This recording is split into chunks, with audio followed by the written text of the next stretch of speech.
Good morning, students. Now we will continue the next part of chapter 25 urban local government. Last जो first video था उस portion में हमने पढ़ा था कि अर्बन लोकल सेल्फ गवर्नेंस क्या होती है और अलग अलग लेवल पे टाउन्स में, स्मॉल सिटीज़ में और बिग सिटीज़ में किस तरह की लोकल सेल्फ गवर्नेंस होती है। नगर पंचायत, म्यूनिसिपल काउंसिल और म्यूनिसिपल कॉरपोरेशन के बारे में हमने पढ़ा, उनके स्ट्रक्चर के बारे में पढ़ा, उनके फंक्शंस के बारे में पढ़ा और उनके सोर्स ऑफ इनकम के बारे में पढ़ा। नाउ अब हम पढ़ेंगे a community protest. Community protest क्या होता है, ठीक है। There are chances that the municipal corporation does not function properly and fails to meet the demands and expectation of the general people, है ना।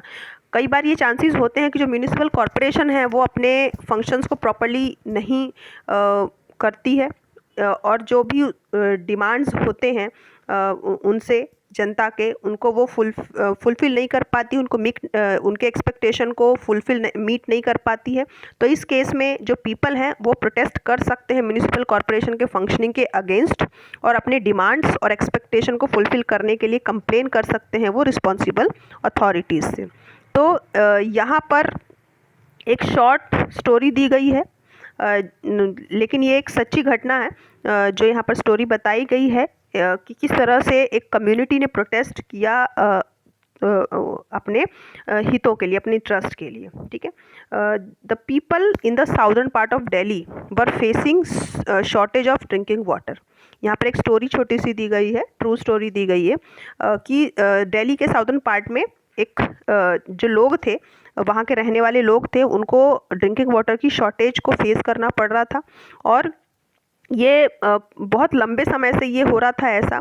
तो उन्होंने जो वहाँ के लोग थे उन्होंने म्यूनिसिपल अथॉरिटी से, जो वहाँ से कंसर्न थे, उनको कंप्लेन किया और डे बाय डे सिचुएशन जो है वर्स ही होती गई साउथ दिल्ली में और एक्यूट शॉर्टेज हो गई वहाँ पर वाटर की और लार्ज स्केल में वहाँ पर लोगों में गुस्सा फूट पड़ा। इससे वहाँ के जो रेजिडेंट्स थे बहुत लंबे समय से इस प्रॉब्लम को क्योंकि फेस कर रहे थे, तो जो लोग थे वहाँ उस लोकेलिटी के वो यूनाइटेड हुए, एकजुट हुए और उन्होंने जो मेन रोड थी वहाँ की उसको ब्लॉक कर दिया और जो ट्रैफिक है वहाँ को, जो स्मूथ फ्लो था ट्रैफिक को, उसको हॉल्ट कर दिया, रोक दिया।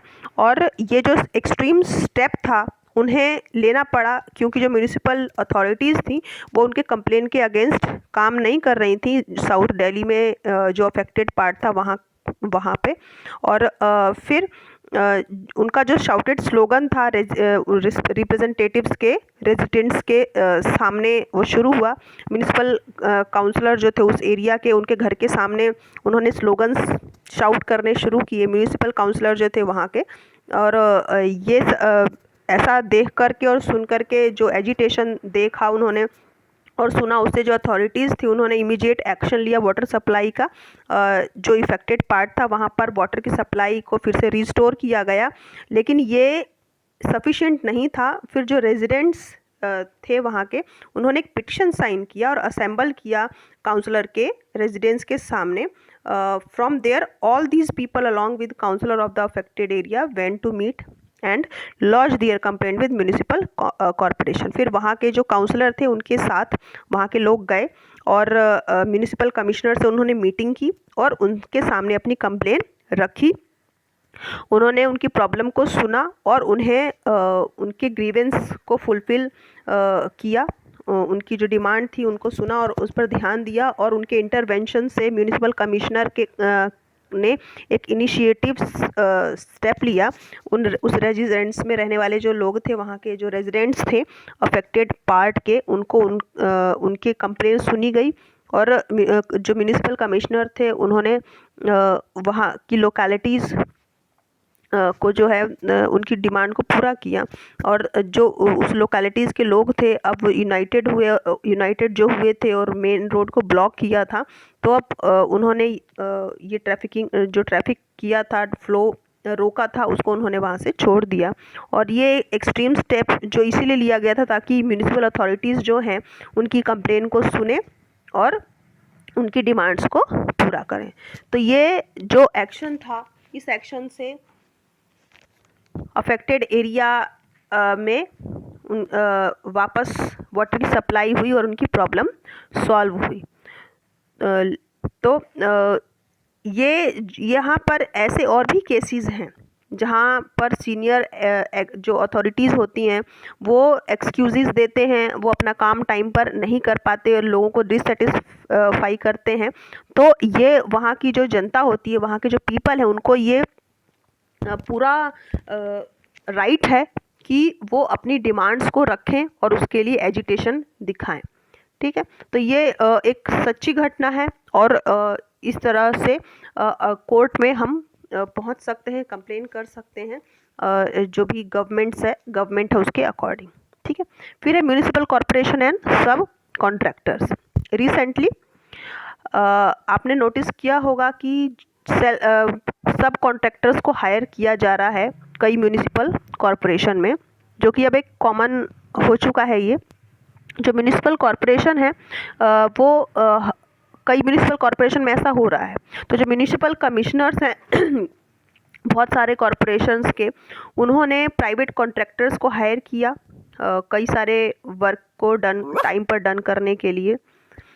It has lesson the burden on civic bodies. इससे जो सिविक बॉडीज़ हैं उस पर बर्डन कम होता है और कंपटीशन जो है कॉन्ट्रैक्टर्स के बीच में वो भी होता है, जिससे वर्क एफिशिएंट होता है और टाइम पर समय के पहले काम हो जाता है। म्यूनिसिपल कॉरपोरेशन में जो वेरियस बॉडीज़ हैं उनके अंतर्गत ये एक्शंस लिए जाते हैं। ऑल्दो जो कॉन्ट्रैक्ट वर्कर्स हैं वो मोस्ट केसेस में हज़ार्डस सर्कमस्टेंसेस में काम करते हैं और बिना सेफ्टी मेजर्स के काम करते हैं। तो ये जो कॉन्ट्रैक्ट वर्कर्स होते हैं वो उन्हें फिर प्रॉपरली पे नहीं किया जाता है और एटिकेट सेफ्टी मेजर्स करवाया जाता है उनके वर्कर्स के लिए, क्योंकि फिर काफ़ी रिस्क होता है, हेल्थ की पुअरनेस होती है और ये इंजरीज भी हो सकती हैं, एक्सीडेंट्स भी हो सकते हैं और डेथ की ट्रेजेडी भी हो सकती है। इसीलिए इन वर्कर्स को तभी प्रॉपर पेमेंट दी जाती है जब ये सेफ्टी रूल्स को फॉलो करते हुए काम करें। तो कई बार ऐसा होता है कि वो लाइफ इंश्योरेंस भी नहीं देते हैं अपने वर्कर्स का और फिर उन्हें पिटेबल लाइफ सरवाइव करना पड़ता है उन वर्कर्स को। तो इस बात पर भी हमें सोचने की ज़रूरत है। बड़े बड़े शहरों में जो गार्बेज है एक मेन प्रॉब्लम है, इसका प्रॉपर डिस्पोजल बहुत इम्पॉर्टेंट है हेल्दी एनवायरनमेंट को मेंटेन करने के पॉइंट ऑफ व्यू से। तो हमने स्टडी किया है कि इंडिया में जितने भी म्यूनिसिपल कॉरपोरेशन हैं उनका एक स्पेशल डिपार्टमेंट होता है सॉलिड वेस्ट मैनेजमेंट के लिए।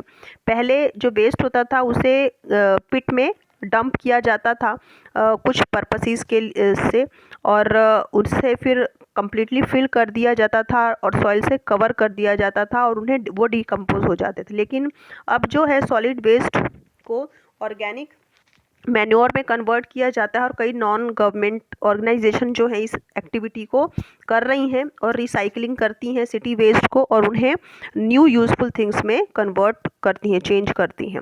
जो एफर्ट्स हैं वो पॉलीथीन बैग्स के लिए भी किए जा रहे हैं ताकि एनवायरनमेंट जो है वो स्पॉइल ना हो और जो ड्रेन्स हैं वो क्लॉग ना हो।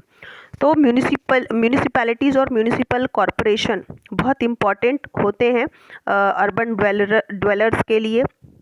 इम्पॉर्टेंट जो अर्बन एरियाज़ होते हैं वहाँ के इनहेबिटेंट्स के लिए बहुत इम्पॉर्टेंट है। वहाँ क्लीन और हाइजीन एनवायरनमेंट प्रोवाइड कराने में और कई दूसरी जो सिविक एमिनिटीज़ होती हैं इन सब के लिए भी ये जो लोकल सेल्फ गवर्नेंस है बहुत इम्पॉर्टेंट पार्ट प्ले करती है। Okay, so this chapter is completed here. Now read the both part of this chapter very nicely and listen the explanation very carefully. After that write down the terms in your copies and do the book exercise and try to solve the exercise and question answer of this chapter. Okay, till then, goodbye, take care.